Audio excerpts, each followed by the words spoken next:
What's going on, Packer fans? Happy Sunday. Welcome into an all-new episode of the Pack a Day podcast. I'm your host, Andy Herman. You can follow me on Twitter at Andy Herman NFL. You can follow the podcast at Pack a Day Podcast.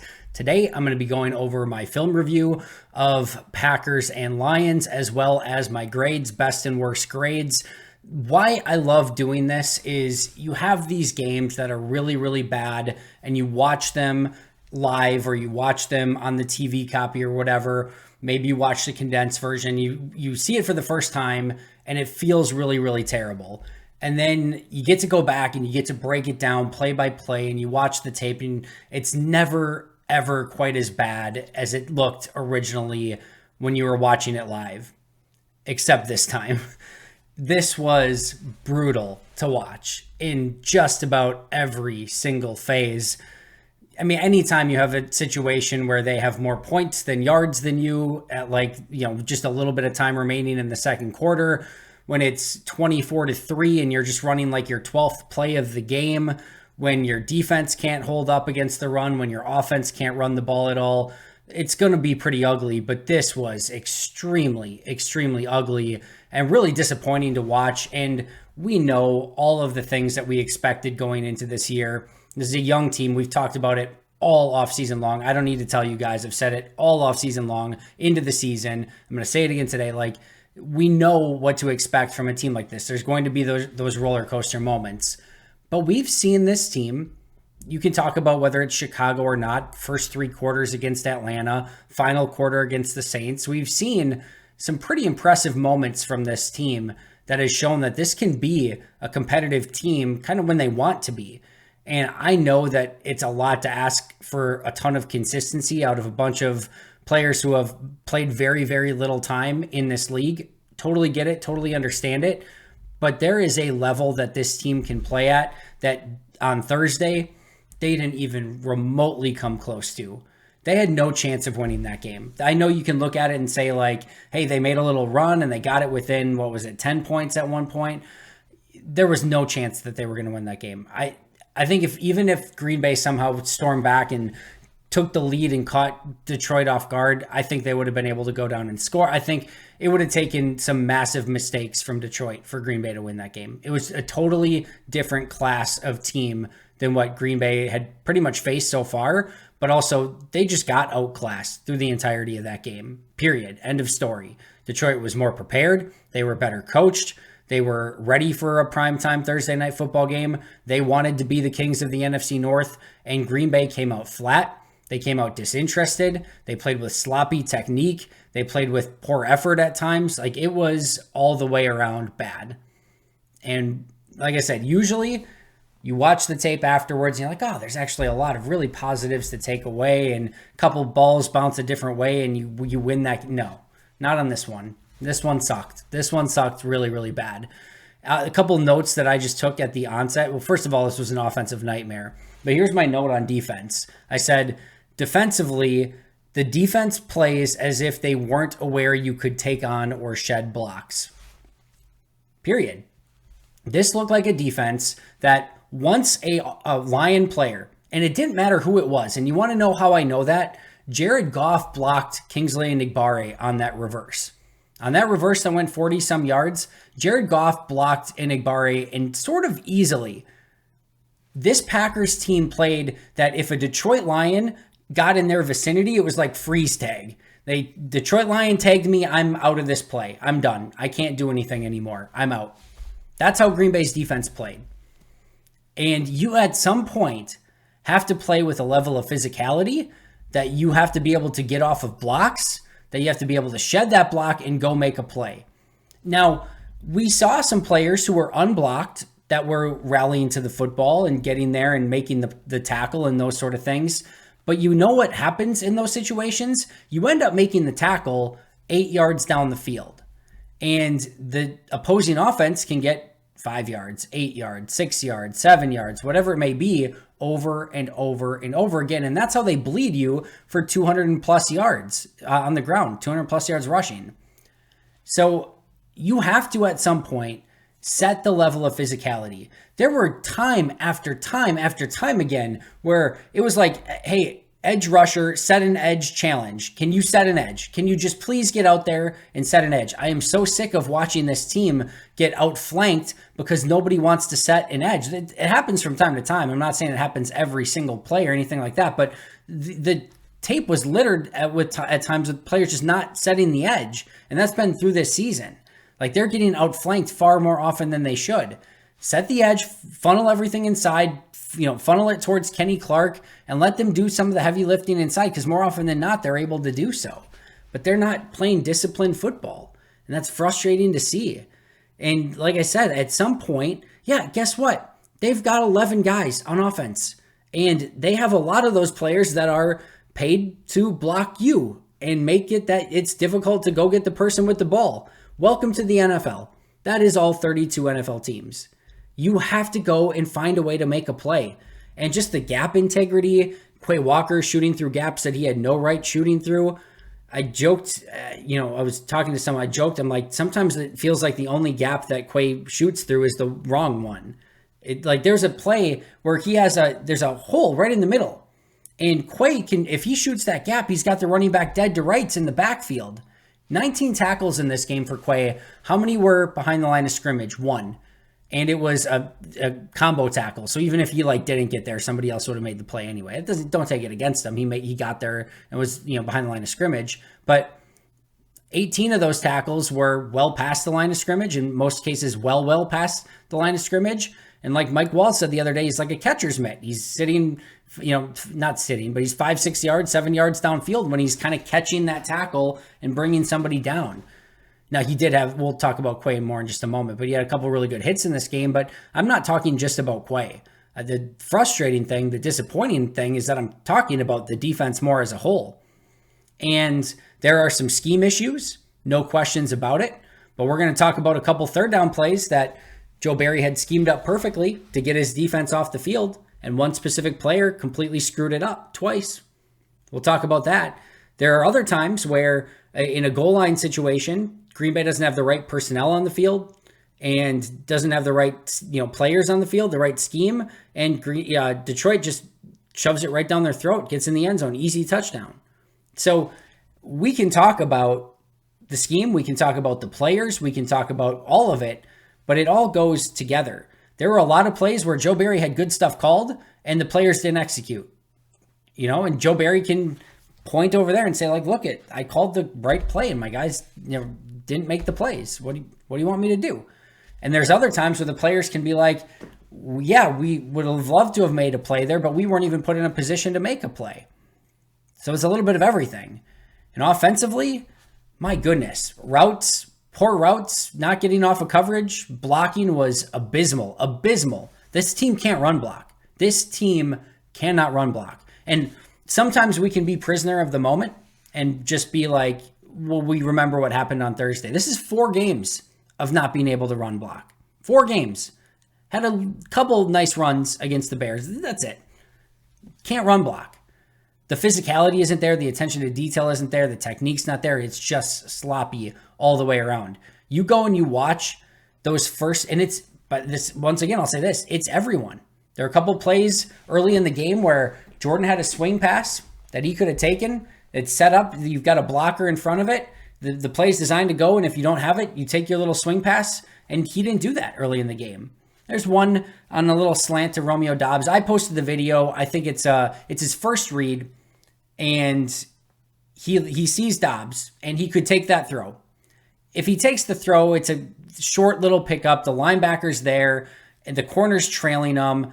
It's possible that it's a 4 or 5 yard completion and Doubs absorbs a pretty big hit from the linebacker on the play. That's how I read it. And more importantly, you look at it and that was his first read, and it's not like a great read. It's an acceptable one. You could throw it, but he has 4 players left that he can go through in his progressions. So he goes through, it just ends up that none of them are open. Now, QB school, if you go watch him, he'll say he needs to hit that throw to Doubs, to Doubs on the quick slant. He says, there, take it. Just take the throw.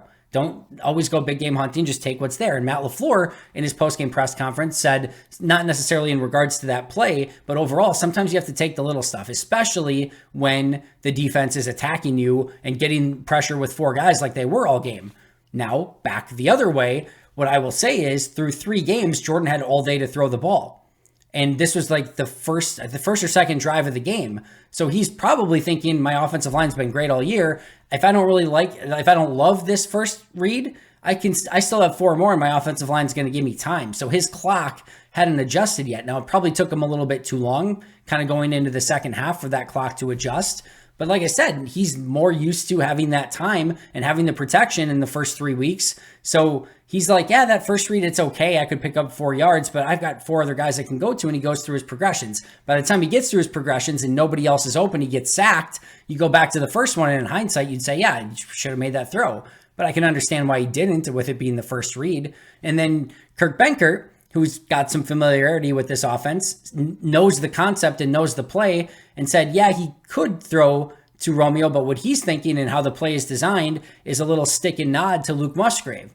And on that stick and nod, Musgrave runs a terrible route, and it's not open at all. So based on the coverage and what Kurt is saying, based on the coverage and based on what he's expecting, this should go to Musgrave, and it should potentially be a big play, but Musgrave doesn't run it right. So this is the beauty. Football and watching film sometimes is the ultimate Rorschach test, which is why I will always tell you every single time, my grades are not perfect. I'm going to tell you what I see. I'm going to grade it as I see it, but there's always a different way and a viewpoint of looking at things. PFFs are not perfect. Mine are not perfect.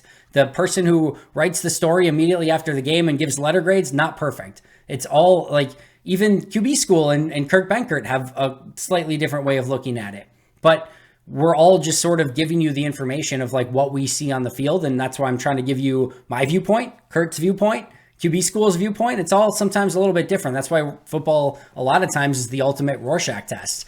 You can all see it in a little bit of a different way. And sometimes on a play, you can be like, oh, that's Jordan's fault. Or then another person might say, oh, that's so-and-so's fault. But in this case, it didn't really matter. There's just a lot of really, really bad stuff on tape. So you could assign blame maybe in some different ways or different varieties. In this one, it all came down to very, very poor play on the field.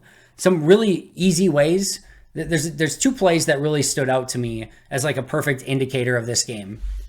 The first one is both teams have goal line situations on the 2-yard line. Now, the one I posted on Twitter, it's like you look at it, they're at the 2-yard line, and Green Bay's in a super disadvantageous situation. However, what I think Jersey Al and a couple other people pointed out is that Detroit, I think it was like maybe 1st and goal from the 8, and then it was 2nd and goal from the 2, something to that extent. And when they had 1st and goal on the 8, they go in 11 personnel. Joe Barry goes nickel defense. They get 6 yards, and then they kept everything on the field so that Green Bay couldn't sub. And then you ultimately ended up in a situation where Green Bay just could not stop a 2-yard run. That's all well and good, but a couple things. There's not an excuse there.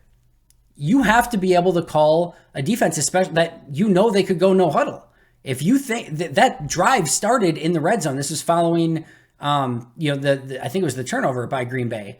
But either way, like they get great field position. You're going out there, and it was the Jordan Love interception. So it was the Love pick that they returned to like the 8-yard line, whatever. So you're going out there in 1st and 8 with a disadvantageous group of players that if they run the ball, you're outgunned anyway. And if they get it closer and they do go no huddle, you're completely outgunned. So long story short, what happened is you get 2nd and goal from the 2, and Detroit's in 11 personnel, but they've got their 5 offensive linemen, which are really, really good, and their tight end lined up tight on the line. And what does Green Bay have? They have 2 defensive linemen, and it's TJ Slayton and Carl Brooks are their 2 defensive linemen. You got 2 edge rushers, which is Justin Hollins and Kingsley Enagbare.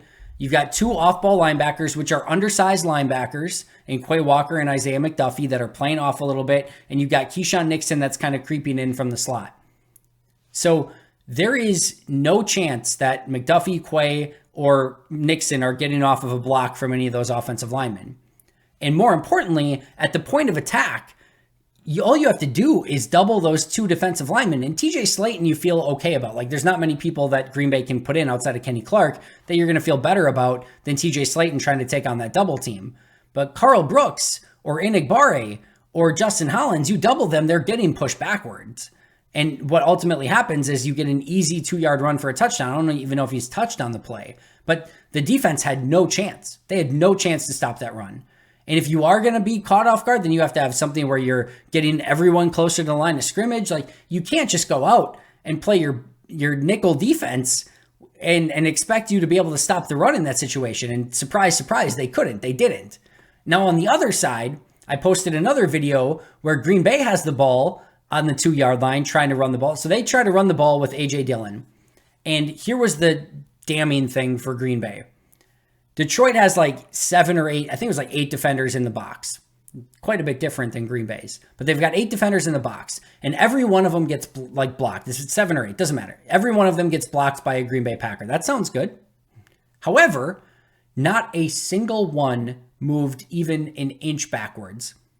Green Bay with the wide receivers, the tight ends, the offensive line against the defensive ends, the edge rushers, the linebackers, it didn't matter. Not one of those Detroit Lions players went backwards. You can talk about A.J. Dillon needing to be better in goal-to-go situations. If the entire offense cannot move the opposing team backwards at all, good luck A.J. Dillon. Good luck Jonathan Taylor. Good luck Barry Sanders. Good luck Reggie Bush. Good luck whoever else, Marshall Faulk, Jim Brown, Walter Payton. Doesn't matter. You're not doing anything. You have to be able to move the opposing defense in some way. And it's just a wall. It is just a wall of humanity because Green Bay's offensive line cannot move anybody.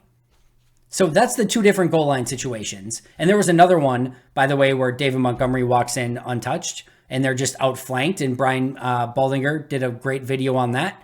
You get 2 easy non-touch touchdowns for David Montgomery, and A.J. Dillon tries to run, and it's just a sea of humanity. Nobody's moved. That's the difference between these 2 teams.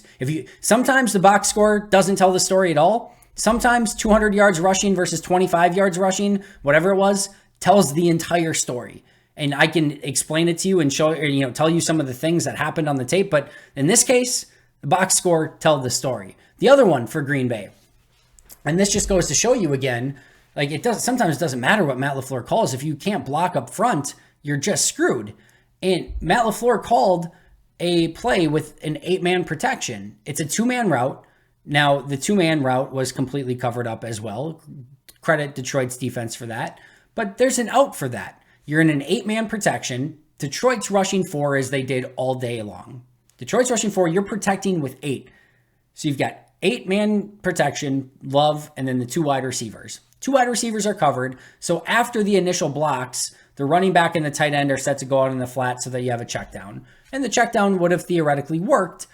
However, they get home in like 3 seconds on an 8-man protection on a 4-man rush. Everyone should be doubled. And in fact, I think it was Isaiah Buggs on that play.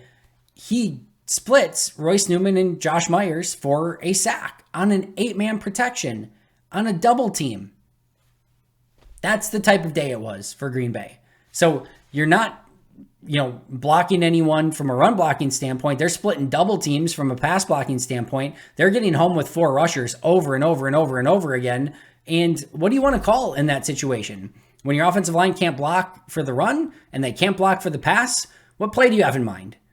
Good luck, because there's not many out there that are going to be able to. Now, I'm not absolving anyone of anything at this point. You want to be mad at just about anyone on this team for that game, be my guest. Brian Gutekunst, Joe Barry, Matt LaFleur, Adam Stenavich, Luke Butkus, Jerry Montgomery, insert name here.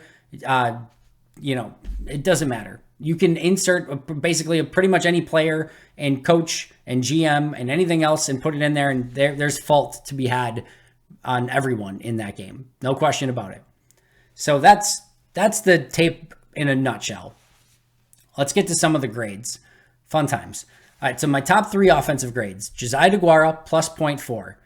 If Josiah DeGuara is your top graded player, either something has gone insanely right or insanely wrong.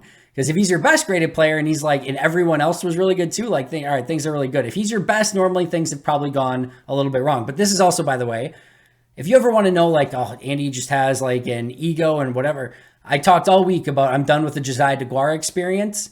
And then all right, now I have egg on my face. I look stupid. I could have just been I'm not going to give Josiah DeGuara a good grade. I just talk crap about him all week. No, he played really well in this game. I'm happy to be wrong. More than happy to be wrong.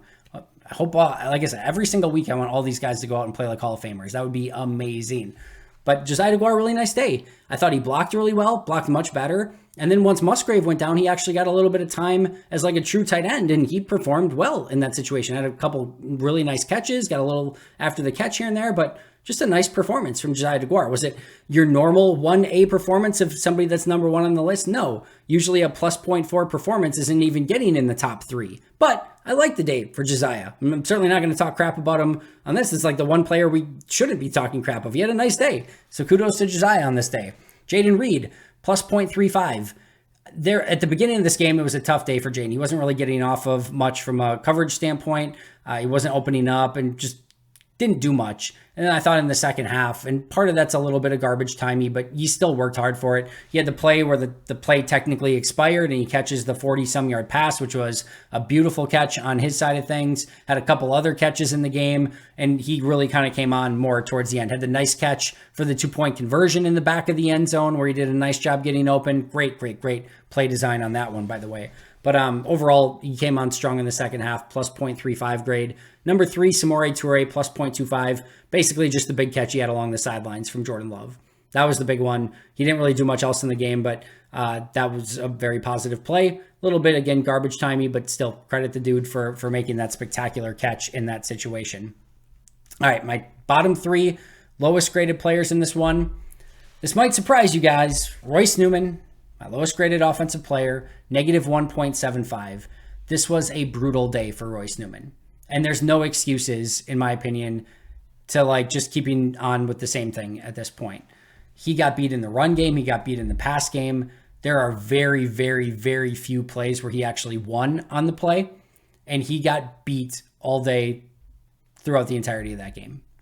And in some embarrassing ways. I posted one where he's pulling out to the right. He's got Aiden Hutchinson. Is it Aiden Hutchinson? Yes, it's Aiden Hutchinson. I get it. I would not like to block Aiden Hutchinson. That sounds really like a bad idea. But he's coming across. He's got Aiden Hutchinson on a pull. And I can understand if he gets onto Aiden and Aiden just beats the block and goes and makes the play. Aiden Hutchinson's really good. He just whiffs on the block entirely.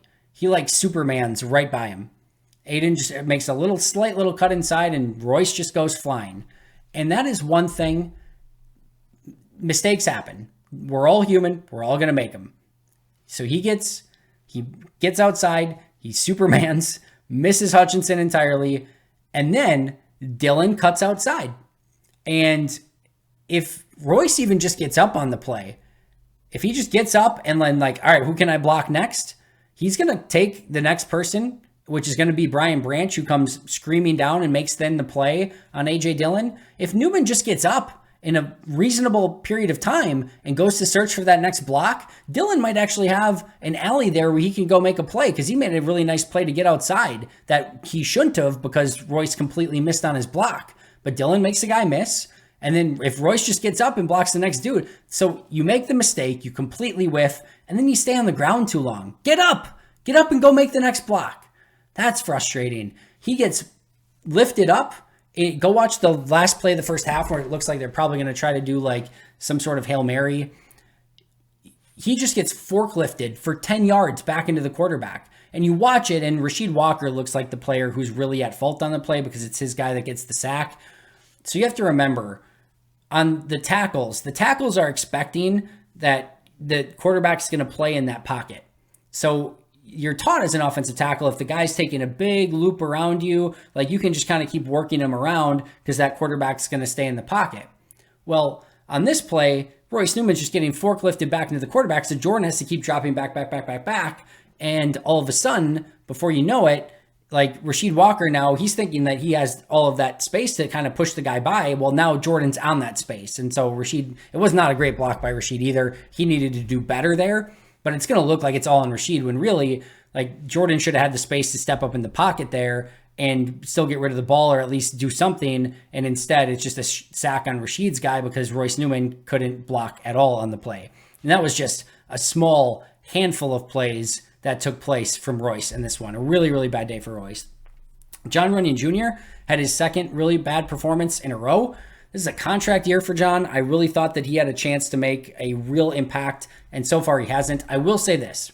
He got injured early in this game with a pretty bad ankle injury. In fact, on Monday, it was reported, I think by Rob Domofsky, that he was in a walking boot in the locker room. So he played through some crap in that game. So that's admirable, no question about it. And that's another thing when you want to talk grades. Like, we don't know what players are going through from a mental standpoint, from a physical standpoint. We don't know that all the time. We don't know that stuff. But I know in this game, John fought through a pretty bad ankle injury. So you can have maybe a little bit more forgiveness for that in that situation. But at some point, if you can't play, then you got to find somebody who can fill in, whatever.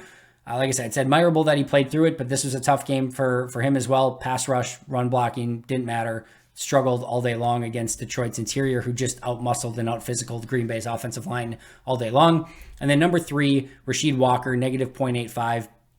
Tough day for Rasheed. Bad day against Atlanta. Good day against New Orleans. Bad day in this one against Detroit. He got beat on a couple different occasions. We talked about one on the Hail Mary play, and then just the rest of the day, just some of the technique stuff. He got beat inside. The twists and stunts just ate Green Bay alive. And I do think, and we'll talk about this a little bit at the end as well, but I think if Elton Jenkins is there, those two probably play a little bit better together. But when you've got Royce that's just getting beaten over and over, and then Rasheed's he's just looking inside of all right, do I have a twist or stunt? I think there's a lack of communication there for players who haven't played together before. It was a nightmare all the way around on the offensive line. So Royce Newman, John Runyon Jr., and Rasheed Walker, my 3 lowest. DeGuara, Reed, and Toure, my 3 highest. Other just honorable mentions, I know people were asking of why didn't Romeo Doubs grade higher? He had a really nice day on the plays that he caught. There was a play early in the game where Jordan Love had him coming open over the middle of the field, and Doubs stopped on the route. We also found out on Monday when asked, Matt LaFleur said it was Romeo's fault on that interception in the red zone, that Romeo needed to continue his route and not go to the back corner of the end zone. So that one was on Romeo too. So there's a couple rough plays for Romeo in this one, but he evened it out. He had a plus 0.1 grade just because he had a really nice day outside of those, but that's why it wasn't higher. Jordan Love had a plus 0.1 grade in this game. PFF actually had a positive grade on him as well. A lot of the stuff that was breaking down around him was really, really bad. The interception, the first one, he was, I thought, late on the throw more than anything. And you still, if the linebacker's dropping into that zone, you have to have vision on it. Also, the guy to the right would have been coming wide open if he went to his second read. So that's a tough one. Also, on the second interception, he's expecting Romeo to stay. But right before he releases, he can, I think, see that Romeo is going to break it off. I think you just have to throw it into the dirt or something. Those are tough, millisecond decisions, but I think he maybe could have, I don't even know if he could have held on to it, but just spike it at his feet or something. I thought overall there was some big time job description throws in this game from Jordan Love, where he stepped up into a really tough pocket, took some big hits, and still delivered on time. So there's a lot of positives to take away, but a more up and down game for Jordan in this one for sure, which has kind of been his MO through 4 weeks so far.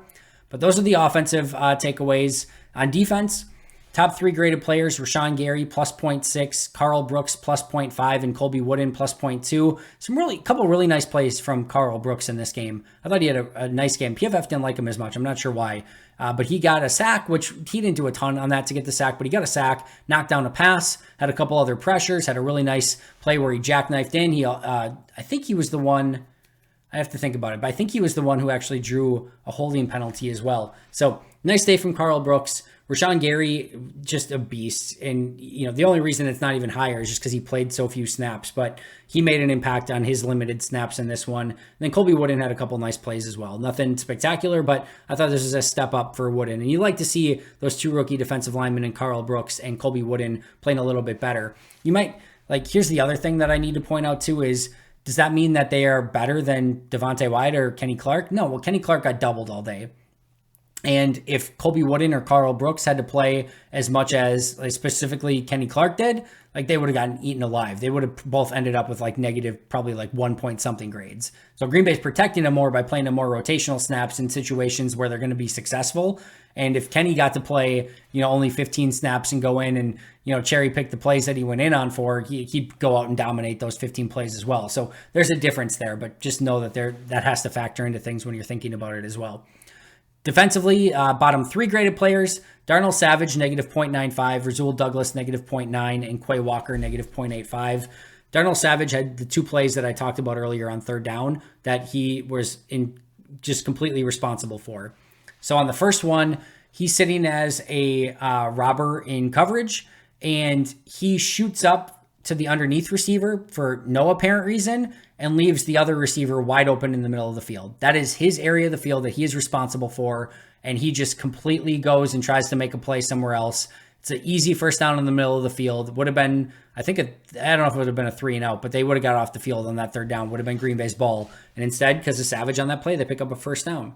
There's another play later in the game, the one where Amon-Ra St. Brown came across the middle and made 3 people miss. The first person that missed was Darnell Savage. That was his spot. That was his man. Savage comes up, allows the completion. That's fine. That's not a big deal in that situation and not Darnell's fault. He just makes the tackle there. He's down. Detroit has to punt the ball away. Instead, Amon-Ra St. Brown makes him miss, makes another person miss, gets the first down, and the drive continues. So 2 big third downs that Barry had the perfect play call on.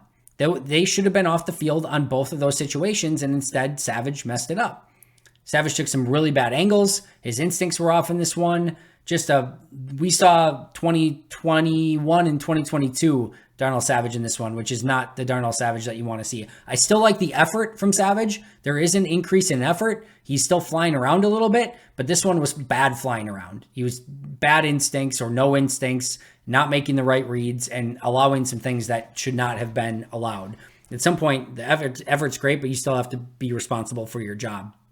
Rasul gave up the big first down on the opening drive to Laporta, and then the next play, they baited him entirely, and he took the bait, hook, line, and sinker, and then they got an easy touchdown on it. Those are the 2 egregious ones, and then the rest of the day played slightly below average. And then Quay Walker, 19 tackles, clearly a huge day, right? It matters where you make those tackles. You make 18 of the 19 well down the field. I'm not saying all of them were, but they were all past the line of scrimmage, and most of them were well down the field. It's not going to grade as well. And here's the other thing. Took did not play with gap responsibility, shot through gaps that he should not have, did not take on blocks, did not shed blocks. It's one thing, if you're sitting there in the middle of the field and the guy runs up to you and you make the tackle, that is your job. That should be done. That's the minimum expectation. There's not many plays, if any plays on tape where he's going, jacking up a blocker, shedding that blocker, and going and making a big play or making a big tackle. There's none of that from Quay in this game. So it's great that he got some of the tackles. It's not so great where they were, and it's not great that they're not impact tackles. He had 2 huge hits in the passing game. Those were awesome. That's big time hits and really quick reactions. It's never going to be all terrible, but I thought this was a tougher day for Quay than we've seen from him so far this season. A couple other quick ones. Carrington Valentine, negative 0.05. He, I think, would have had a pick 6 if Jared Goff was just accurate on a throw. He threw right at Carrington. Carrington was all over it, and unfortunately, Goff just threw it high and out of bounds, and I don't think on purpose. So nice coverage. I thought he had a decent day. Matt LaFleur mentioned that they had basically a situation where they thought Valentine and Ballantyne were both going to play some. If they were in if Detroit was down and in a pass-only situation, it sounds like they were going to play Valentine more. If Detroit was up and in a run-only more situation, it sounded like they were going to play Ballantyne more, and that's what they ultimately ended up doing. Kenny Clark, I mentioned, plus 0.0 on this game. He just got doubled a lot. Detroit wasn't going to let Kenny Clark wreck the game. They were going to make somebody else beat them. Rashawn had a couple nice plays, but for the most part, nobody else did, and it was a good strategy by Detroit. Edge position in this game outside of Rashawn Gary, negative 1.9. Edge rushers were really, really tough at setting the edge, getting to the quarterback, any of it. Penei Sewell, really freaking good, by the way. So is Decker. They got 2 really good bookend tackles, which makes it difficult. But these edge rushers, besides Rashawn, got eaten alive. And then offensive grade for the day in total, negative 3.25. Defensive grade for the day total, negative 4.6. So a very brutal score. I could tell you just by looking at that Green Bay lost that game easily. That's a really tough day overall. Ugly, ugly, ugly game. The questions are going to be, was it just a one-off? Was it just, they'll bounce back from it? Don't worry about it. I don't feel that way because a huge part of the Saints game was a lot of the same stuff and they didn't learn from it. So that's a little bit concerning to me. Is this just the youth and inexperience kicking in? Maybe a little bit, but they need to make sure that they're playing more consistent football, and that's on the coaching staff and the players. And then do they make the corrections going into Vegas? I think that's going to be the really big question moving forward. That game's in primetime, second consecutive primetime game for Green Bay, Monday Night Football. They need to go into Vegas and play an entirely different game than what they showed against Detroit and show the pride and the integrity that they have to play the game the right way. So that's what I'm looking for moving forward. A couple other questions I wanted to address really, really quick. A lot of people are, not a lot, but a couple people online were like, Andy, you and all the beat writers and everyone else talked about how amazing the depth is on this offensive line, and they've looked terrible so far. So what the heck happened? There's different versions of depth. Most importantly, what I'll say here is if the starting offensive line you feel pretty good about, maybe it was slightly overestimated, but I still think overall, in comparison to the rest of the league, Bakhtiari, Jenkins, Myers, Runyon, and Tom, you feel really good about that offensive line. As a run blocking line, maybe not so much, but as a pass protection line, very much so. And I think they would have figured it out, especially on the left side of the line, to get their run game going sooner rather than later with that line. Now, if just Bakhtiari goes out and you need to play Rasheed Walker or Yosh Nijman or one of those guys with that group, you still feel really good. Or if one of those guys is out and it's just Elton Jenkins and you need to play, maybe Rasheed goes to right tackle and Zach Tom goes to left guard, you feel really good. If Myers goes down and you need to, again, maybe put Zach Tom at center, Rasheed at right tackle, you feel good. If any one of those guys goes down, you feel pretty good about it. If two of those guys go down, all right, well now, who is it? If Runyon and Myers go down, okay, maybe not the worst thing in the world. You can probably get by Zach Tom at center, Rasheed Walker at right tackle, and then maybe, Royce or Sean Ryan at guard for a little bit, or however you want to play it. But the issue here is you had, in this game specifically, Bakhtiari out. Now he's likely out for the year. Elton Jenkins out. So now your two best guys are out. Plus, Zach Tom banged up, clearly not himself in this game. And John Runyon has the ankle injury, clearly not himself in this game. So, yes, they have good depth, but you don't want it to be in place of Bakhtiari and Jenkins and have two other guys beat up on the line as well. So that's where I'm at. It's kind of the guys that matter of who actually gets hurt. I think the other thing is Yosh really has seemingly taken a big step back, where you felt a little bit better about that, going into the year. They don't trust Yosh right now, it seems like. And maybe more importantly, he did not look good in preseason or camp. So it's understandable why maybe they don't. But that's why I always talk about depth as like a starting rotation for pitchers. You need your ace, you need your number 2, your 3, your 4, and your 5. You can get by with a couple guys that are 4.5, ERA guys if you need to at the end of the rotation, but you need your ace and 2 really good pitchers. And for Green Bay, their ace, Bakhtiari, and their number 2 pitcher, Elton Jenkins, both out. And then their number 3, Zach Tom, is playing with an injury. Their number 4, John Runyon Jr., playing with an injury, and they don't look like themselves. And then your 5, Josh Myers, is fine, but he's your 5. And then the next guys you come in maybe aren't starting caliber rotational players, like Royce Newman. So that's why the depth maybe doesn't quite look the way that it is. All right, that is going to do it for me today. Thank you so much for joining me. I wish I had better news for you on this, but it was some ugly tape, and I'm not going to sugarcoat anything if it doesn't deserve sugarcoating. Shout out to the new members, Lee Kostick and Tyler T. Thanks so much for becoming Pack-A-Day Podcast YouTube members. If you haven't yet, what are you waiting for? Make sure to check that out. Subscribe if you haven't already. Shout out to our Hall of Fame and All Pro members, Most Hated Minnesotan, PJ Wynn, John Wild, Shea Bradad, Arnoldo Espinoza, Jennifer Wright, Boom Handle, and Donald Lee. Always, always, always appreciate you guys for supporting me, the channel, Pack-A-Day Podcast, etc. I will see you guys right back here tomorrow with an all-new episode. But until next time, and as always, go Pack Go.